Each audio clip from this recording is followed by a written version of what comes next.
Jeudi 21 septembre, bonsoir à tous, merci d'être sur RTI 1, les titres de ce 20h. Hier mercredi, le président ivoirien était face à l'Assemblée générale de l'Organisation des Nations Unies. Pour la 72e Assemblée, le chef de l'État a notamment appelé à l'action et au sursaut de tous en vue de consolider la paix dans le monde. À New York, la première dame ivoirienne Dominique Ouattara, elle, a mené un plaidoyer en faveur d'une meilleure prise en charge de la jeunesse en matière de lutte contre le VIH-Sida. 49e Conseil des directeurs internationaux de l'Institut Pasteur. Il est question cette année de faire le point des avancées et des défis sur la prévention des maladies épidémiologiques.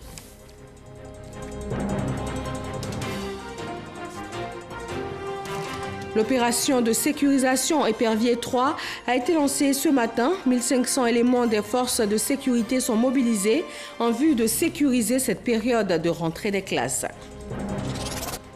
Bienvenue à tous dans ce 20h. 72e Assemblée générale des Nations Unies. Le président Alassane Ouattara s'est exprimé ce mercredi à la tribune. Le chef de l'État a fait savoir la position de la Côte d'Ivoire sur les crises majeures que connaît la planète, notamment la crise migratoire et la course à l'arme nucléaire. Awa Touré. Pour son grand oral à la tribune de la 72e Assemblée générale des Nations Unies, le président de la République Alassane Ouattara s'est d'abord acquitté d'un devoir de reconnaissance après la brillante élection de la Côte d'Ivoire pour un siège de membre non permanent du Conseil de sécurité de l'ONU. Je voudrais vous exprimer la gratitude du peuple ivoirien pour la grande mobilisation de vos pays qui a porté la Côte d'Ivoire au Conseil de sécurité des Nations Unies pour la période 2018-2019. Cette élection témoigne de votre soutien à l'engagement constant de mon pays en faveur de la paix et du dialogue. Elle est aussi un appel à partager avec vous et avec le monde notre expérience en matière de gestion de sortie de crise et de coopération efficace avec les Nations Unies, comme le prouve le succès de l'opération des Nations Unies en Côte d'Ivoire, l'ONUCI. Les leçons de cette opération de paix, reconnue par tous comme l'un des rares succès de notre organisation mondiale dans le domaine du maintien de la paix depuis plusieurs décennies, doivent inspirer davantage les Nations Unies et dans leur quête et leurs initiatives en faveur de la paix. C'est pourquoi, dans le cadre du mandat de membre non permanent du Conseil de sécurité que vous venez de lui confier, la Côte d'Ivoire entend œuvrer à la promotion de compromis justes et pragmatiques dans le règlement des crises inscrites à l'agenda du Conseil de sécurité. Le thème de cette 72e session de l'Assemblée générale des Nations Unies, priorité à l'être humain, paix et vie décente pour tous sur une planète préservée, est selon le président Alassane Ouattara une interpellation sur l'urgence de préserver notre planète. Aucun pays n'est à l'abri des effets dévastateurs de phénomènes climatiques qui mettent à mal les populations et l'économie de nos pays. Nous devons donc agir vite, avec responsabilité, si nous voulons préserver notre cadre de vie et notre planète. S'agissant de l'accord de Paris sur le climat, mon gouvernement respectera sa signature et veillera, entre autres, à la poursuite de la transition énergétique, au développement d'une agriculture intelligente, à la préservation de la protection de l'environnement. Il est urgent que chaque pays, à l'instar de la Côte d'Ivoire, respecte ses engagements librement consentis dans le cadre de l'accord de Paris sur le climat. Dans la même dynamique, les pays développés doivent honorer leurs engagements en faveur du financement, de l'adaptation des économies des pays du Sud aux effets du réchauffement climatique. Il est urgent de prendre les mesures adéquates, notamment par l'adoption d'un pacte international sur l'environnement proposé par la France. Face au terrorisme qui gagne du terrain, le chef de l'État a plaidé pour une intensification des appuis des grandes puissances. Depuis 2001, l'architecture antiterroriste mondiale mise en place par notre organisation s'est considérablement renforcée au plan légal et en matière de coordination de l'action internationale. En dépit de ces évolutions encourageantes et du succès des opérations antiterroristes menées par les grandes puissances et leurs alliés au Moyen-Orient et dans une moindre mesure en Afrique, le monde peine à trouver une réponse collective satisfaisante contre le terrorisme. Dans ces conditions, ces succès importants resteront vains et la menace terroriste toujours préoccupante si l'Afrique continue d'être le ventre mou de la lutte contre le terrorisme mondial. Les grandes puissances doivent donc intensifier leur engagement contre le terrorisme en Afrique et soutenir davantage les efforts du continent et des Nations Unies. Ce soutien, nous le voulons et le demandons en faveur du G5 Sahel, dont l'action est capitale pour la sécurité d'une large partie du continent africain. Et pour sa part, la Côte d'Ivoire fera du soutien au G5 Sahel et de la lutte contre le terrorisme en Afrique l'une des priorités de son mandat au Conseil de sécurité des Nations Unies, car sans stabilité, il n'y a pas de développement. Sur la question de l'armement nucléaire, le président Alassane Ouattara préconise le dialogue. La préservation de la paix et de la sécurité dans le monde passe également par la gestion stricte de la question des armes nucléaires. Nous devons à ce propos tout mettre en œuvre dans le cadre du Conseil de sécurité pour trouver une solution pacifique aux graves tensions nucléaires dans la péninsule coréenne. Tout recours à l'arme nucléaire dans cette région marquerait la faillite morale de notre civilisation et la fin de l'époque que nous vivons. Elle ferait courir le risque d'un conflit nucléaire aux conséquences imprévisibles. J'invite donc les puissances, les grandes puissances, à la retenue. Oui, et au dialogue avec la Corée du Nord, afin de créer des conditions d'une désescalade durable et de rassurer le monde sur le maintien de la stabilité et de la paix dans cette région. Autre préoccupation, les migrations forcées qui sont en train de fragiliser toutes les frontières. Toutes les actions en vue de lutter contre l'immigration clandestine, le trafic des êtres humains et la contrebande n'ont pas empêché ce phénomène qui continue d'engloutir des milliers de jeunes en provenance des pays africains dans la Méditerranée. Bien au contraire, elles ont contribué dans bien des cas à la fragilisation, oui, à la fragilisation de la démocratie et à la montée des sentiments extrêmes, y compris dans les démocraties occidentales établies. Pour mettre fin à ces migrations périlleuses, les pays développés, notamment les pays et les régions d'accueil des migrants, doivent mobiliser les investissements et les ressources nécessaires au financement du développement dans les pays de départ et de transit des migrants, afin de permettre à leurs économies de créer des emplois et d'offrir ainsi des opportunités à leur jeunesse. La lutte contre les passeurs dans les pays d'origine devra également s'intensifier. Au-delà de ces efforts, la communauté internationale doit mettre fin à la guerre en Libye et démanteler des groupes terroristes et de passeurs qui entretiennent le trafic d'êtres humains.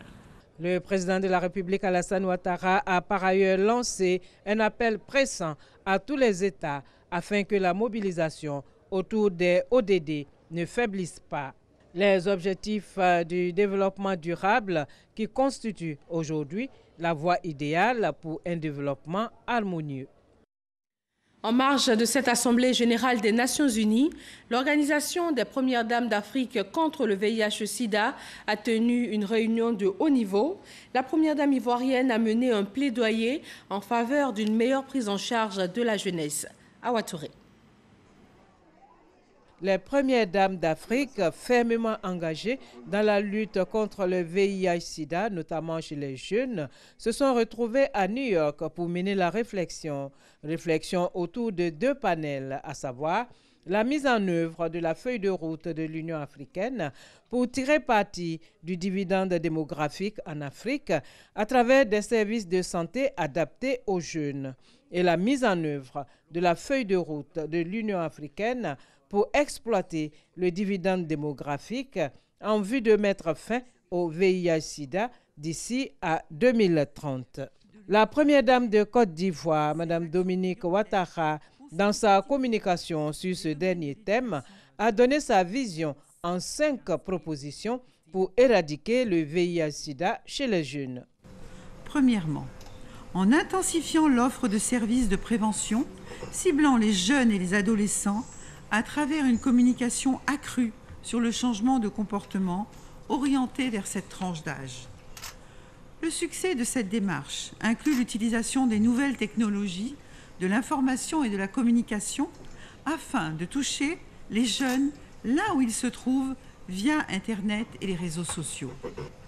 Deuxièmement, en favorisant une protection sociale pour toutes les pathologies liées au VIH-Sida, avec un accent particulier sur l'accès aux soins et surtout aux médicaments, particulièrement en milieu rural. En troisième lieu, il nous faudrait promouvoir l'accès à des services de santé sexuelle et reproductive, notamment en sensibilisant davantage les jeunes femmes en âge de procréer quant à l'importance du planning familial et à la prévention des grossesses précoces par la mise à disposition de moyens de contraception. Quatrièmement, la prise en charge des jeunes vivant avec le VIH-Sida par le développement de structures sanitaires intégrées dans nos pays. Par exemple, en Côte d'Ivoire, le gouvernement a autorisé la délégation des tâches qui permet à tous les professionnels de santé de prescrire aux patients des antirétroviraux pour le traitement des maladies opportunistes telles que la tuberculose et l'hépatite.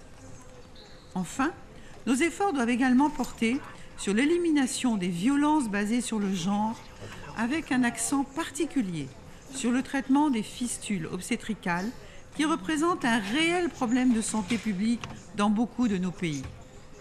Les femmes qui en sont victimes devraient être prises en charge pour leur réintégration sociale.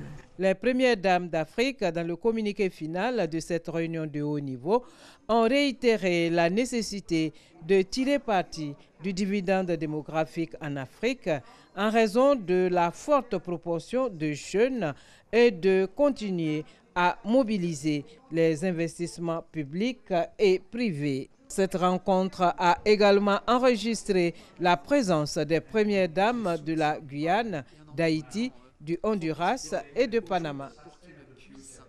Du 20 au 22 septembre, la Côte d'Ivoire reçoit la 49e édition du Conseil des directeurs internationaux de l'Institut Pasteur.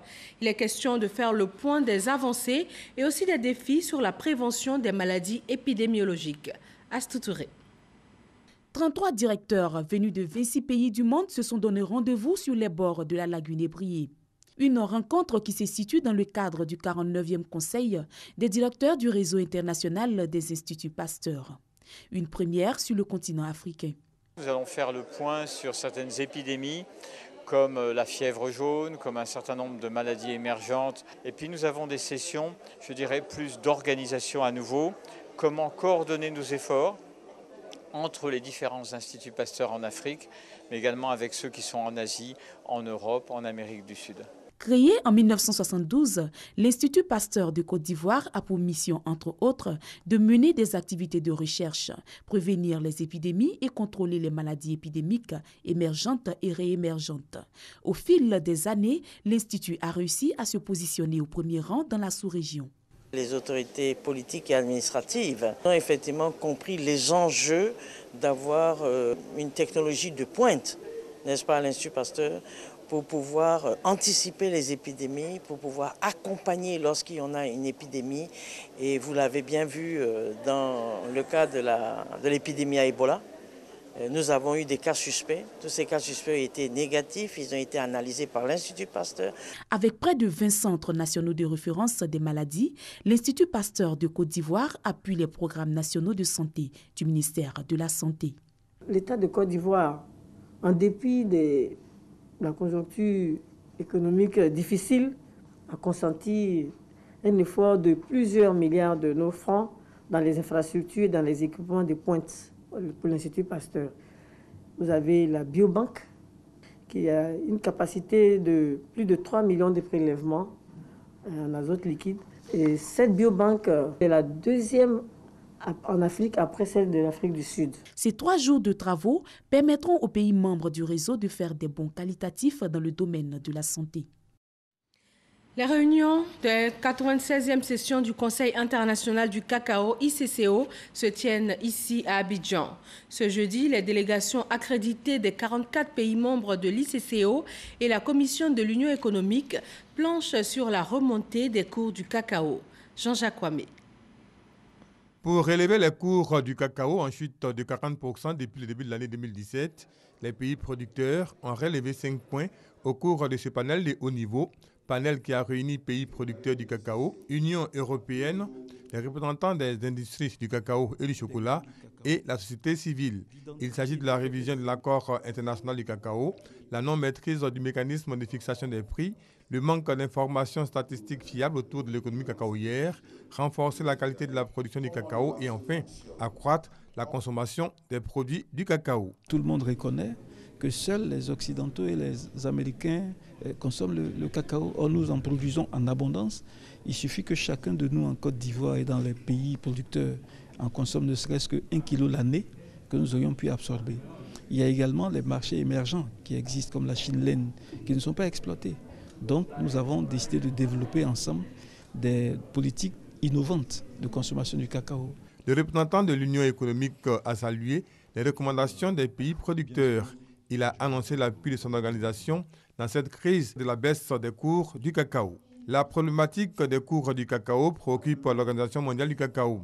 Elle propose de coordonner les politiques agricoles des pays producteurs. La Côte d'Ivoire doit pouvoir parler au Ghana, au Nigeria, au Cameroun. Les 4 grands qui sont doivent pouvoir se dire nous représentons 75% de l'offre mondiale actuellement. Pour les 5 prochaines années, notre offre va se limiter à une augmentation de 2-3% parce qu'ils sont liés à la demande. Donc la nécessité de coordonner les politiques de production est ce que nous demandons le plus. Des propositions qui vont permettre de relever les cours du cacao pour le bonheur des pays producteurs et des milliers de petits planteurs. L'opération de sécurisation EPRV 3 a été lancée ce matin dans la commune de Yopougon. Elle accompagne essentiellement cette période de rentrée des classes avec 1500 hommes de la police nationale, de la gendarmerie nationale et des forces armées de Côte d'Ivoire qui sont mobilisés pour la réussite de l'opération. Herman Guivet. À la place, Fig Gaillot de Yopougon ce jeudi matin, un rassemblement inhabituel des forces de sécurité et de défense, des véhicules de type 4x4, estampillés des différents sigles, des forces de police nationale, de gendarmerie nationale et des forces armées de Côte d'Ivoire sont stationnés. Un rassemblement pour marquer l'ouverture de l'opération Épervier 3, suite logique de l'opération Épervier 2 qui avait consisté en la sécurisation des vacances scolaires. L'opération Épervier 3 vise pour objectif principal d'accompagner la rentrée des classes, l'année universitaire et scolaire, mais surtout traiter les questions de criminalité qui leur sont liées. Les précisions du directeur général de la police nationale. Saisir les drogues, les produits pharmaceutiques non enregistrés, les armes à feu ou armes blanches, boucler et ratisser les zones susceptibles d'abriter d'éventuels malfaiteurs et caches d'armes, rechercher les caches de munitions et d'armes, interpeller les vendeurs et consommateurs de drogue, effectuer le contrôle d'engins motorisés à 2 roues utilisés ces derniers temps comme moyen de commission d'infractions, lutter contre le phénomène des enfants en conflit avec la loi et faire d'intenses patrouilles, procéder au démantèlement des gares anarchiques et lutter contre l'incivisme de la population. Aujourd'hui, des artistes bien connus à la place des plaques numérologiques mettent leur nom, c'est inadmissible. Épervier 3 aura pour mission également de lutter contre les débauches sexuelles, prévenir les attaques de terroristes. Il faut inviter la population à avoir confiance à sa police, à donner le renseignement à la police pour que nous soyons encore efficaces et efficients. Épervier 3 vient consolider les actions de sécurisation précédemment entreprises. Nous embarquons à bord d'un véhicule tout-terrain pour une parade des forces de sécurité et de défense à travers le district de police de Yopougon. La parade que viennent d'effectuer les forces de défense et de sécurité à travers le district d'Abidjan vise plusieurs objectifs. Le premier, marquer leur présence à travers le district d'Abidjan. Le second, rassurer les populations quant à leur détermination à veiller à la sécurisation des biens et des personnes. Merci Herman Guivet. Poursuivons avec cette information qui nous vient du ministère d'État, ministère de la Défense. L'état-major général des armées informe les populations du district d'Abidjan qu'il réalisera un exercice militaire dans l'enceinte de l'Institut national de la jeunesse et des sports à Marcory ce vendredi 22 septembre à partir de 8 h. Au cours donc du déroulement de l'exercice, des coups de feu et des explosions seront entendus. L'état-major général des armées invite les populations au calme et les rassure que toutes les dispositions ont été prises pour ne pas perturber la circulation et les activités économiques. Le Forum régional des villes intermédiaires pour le compte du Moyen-Orient et de l'Asie de l'Ouest s'est ouvert en Turquie. Une rencontre axée sur le développement durable en vue de préparer le sommet mondial. La délégation ivoirienne est conduite par le maire de la ville d'Odiéné, Mamadou Kwasi. Après Odiéné, début mai 2017, c'est la ville de Nevşehir en Turquie qui accueille le Forum régional des villes intermédiaires, cette fois pour le compte des pays du Moyen-Orient et de l'Asie de l'Ouest. Une centaine d'élus locaux venus partager leur expérience en matière de développement local. À côté de ces différentes délégations, la Côte d'Ivoire, venue aussi s'inspirer des modèles de développement communautaire en Turquie et aussi dans la sous-région. La délégation ivoirienne est conduite par le maire de la ville d'Odiéné, Nassine Batouré. Par ailleurs, vice-présidente de l'Union des villes et communes de Côte d'Ivoire, Yves Kossi. Et nous avons aussi vu l'urgence de trouver des solutions pour les villes intermédiaires à travers le monde, vu la démographie grandissante dans les métropoles. Quelles sont les méthodes qu'ils ont appliquées pour pouvoir avoir une décentralisation aussi avancée? Nous sommes venus négocier des accords cadres de coopération dans des domaines clés pour la majorité des villes. Aujourd'hui, nous sommes ici à Nevşehir. C'est pour les maires présents, mais à Istanbul, nous allons avoir une réunion avec l'association des villes et communes de la Turquie pour voir dans quel cadre nous pouvons travailler dans des domaines clés et concrets pour que nous puissions être des communes qui allons appuyer nos États à appliquer les objectifs du développement durable. Ville intermédiaire, acteur clé de développement durable est le thème de ce forum régional. Les autorités turques et les responsables sous-régionaux d'élus locaux ont réaffirmé leur engagement à faire plus pour l'amélioration des conditions de vie des populations. Le maire de la ville de Johannesburg, en Afrique du Sud, président de l'Union internationale des villes, salue l'engagement de ses pairs qui ont mis au cœur de leurs actions le bien-être de la population à travers la mise à disposition d'infrastructures adéquates. Il faut rappeler qu'une ville intermédiaire est une ville dont la population est comprise entre 50 000 et 500 000 habitants. Revenons sur le sol ivoirien où le partenariat école-entreprise est un moyen de plus en plus utilisé pour une meilleure employabilité des apprenants. C'est d'ailleurs un axe majeur de la réforme de l'enseignement technique et de la formation professionnelle. Un géant mondial de l'agroalimentaire vient d'offrir un stage d'immersion à 15 diplômés de l'enseignement technique. Mahama Traoré. Diplômés en automation, en maintenance, en mécanique et en électricité, ces étudiants sont désormais prêts à affronter le marché de l'emploi. Prêts avec un atout de taille, le savoir-faire acquis après 6 mois de stage d'immersion au centre de formation professionnelle d'un géant de l'agroalimentaire. Aujourd'hui, je suis capable de pouvoir faire une maintenance et aussi la mise en marche de ces machines-là. Au nombre de 15, ces diplômés ont des profils correspondant aux besoins des entreprises. Cet exemple d'appui à l'employabilité est le fruit du partenariat école-entreprise voulu par l'État à travers la réforme du système de l'enseignement technique et de la formation professionnelle. Pour éviter que notre dispositif de formation pour une forme de chômeurs, il faut aller vers des systèmes de formation en alternance en permettant aux jeunes d'avoir donc une partie de leur formation dans les écoles et une autre partie au sein des entreprises. C'est pour ça que nous saluons cette initiative qui donne un contenu donc à notre réforme, qui est de faire donc en sorte qu'il y ait un partenariat entre les écoles et les entreprises pour améliorer l'employabilité de nos jeunes à travers une formation donc pratique de qualité. En plus du partenariat école-entreprise, la réforme mise également sur l'insertion professionnelle et l'amélioration de l'offre de formation. À ce jour, le système de l'enseignement technique et de la formation professionnelle compte près de 100 000 apprenants. Dans l'actualité politique, les femmes du Rassemblement des Républicains se réjouissent des nominations de femmes à la tête du parti. Selon elles, des gages de promotion de l'égalité du genre au sein du RDR. Gabriel Zani. Les femmes républicaines sont satisfaites des décisions issues du Congrès du Rassemblement des Républicains.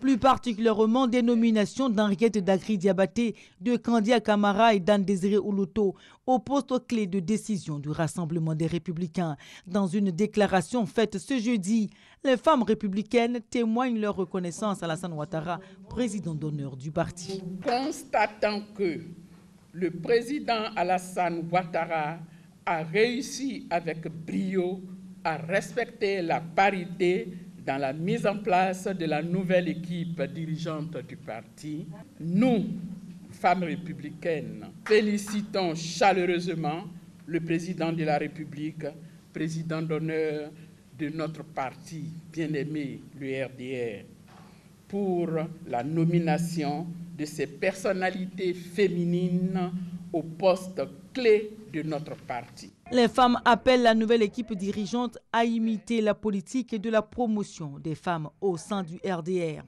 Nous, femmes républicaines, évaluons toute la portée de ces engagements en faveur de la cause des femmes, si explicitement prise en compte dans la nouvelle Constitution de 2016. C'est pourquoi nous, militantes du RDR, encourageons les nouvelles autorités du parti à s'approprier ce principe de l'égalité entre les sexes et à le concrétiser à tous les niveaux du parti, du sommet jusqu'à la base. Henriette Dagri Diabaté, Candia Camara et Anne-Désiré Oloto ont été respectivement nommées présidente, secrétaire générale et secrétaire générale déléguée du RDR le 10 septembre au terme des assises du 3e congrès ordinaire du parti. Une décision qui a vu ces 3 femmes hissées au plus haut sommet du Rassemblement des Républicains. La nuit de la communication dotée du prix Ebony est annoncée pour le 29 décembre prochain. Le prix Ebony prend en compte cette année les articles publiés pendant la période allant du 5 octobre 2016 au 4 octobre 2017. Issa Yeo et Ala Marcel. Qui succédera à Bénédicte Bolou, Super Ebony 2016? Réponse le 29 décembre prochain à l'occasion de la 19e édition de la nuit de la communication. Cette année, en dehors des prix déjà existants, l'Union nationale des journalistes de Côte d'Ivoire, INJCI, a lancé la compétition avec 2 innovations. Il y a 2 nouveaux prix sectoriels qui ont été créés. C'est le prix qui récompense le journaliste qui aura lutté contre l'immigration clandestine. Et il y a un autre prix qui est décerné par l'Union des radios de proximité, qui est le prix de la radio Amis des enfants. L'UNJCI salue cette année le parrainage du Premier ministre Amadou Gon Coulibaly, dont les services ont proposé le prix du meilleur journaliste, dont les écrits favorisent la destination Côte d'Ivoire. Nous sommes reconnaissants au Premier ministre Amadou Gon Coulibaly, qui a accepté cette année de parrainer la 19e édition du prix Ebony. ce prix d'excellence qui consacre les meilleurs journalistes de Côte d'Ivoire. C'est pour nous le lieu de lui témoigner notre infinie gratitude. Le Super Ebony 2017 partira avec une voiture et un terrain d'une valeur de 10 millions de francs CFA. La production de cette année concerne la période du 5 octobre 2016 au 4 octobre 2017. La réception des dossiers se fera du 6 au 27 octobre prochain. Le jury du prix Ebony sera présidé pour la 4e fois consécutive par Eugène Dié Kakou. Au Kenya, la Cour suprême a prononcé un verdict très dur à l'encontre de la commission électorale hier mercredi. Et à moins d'un mois du nouveau scrutin, la société française chargée de fournir le système de transmission électronique des résultats a averti qu'elle ne serait pas prête le 17 octobre. Voilà pour ce journal. Merci de rester sur RTI 1 et très bonne fin de soirée à tous.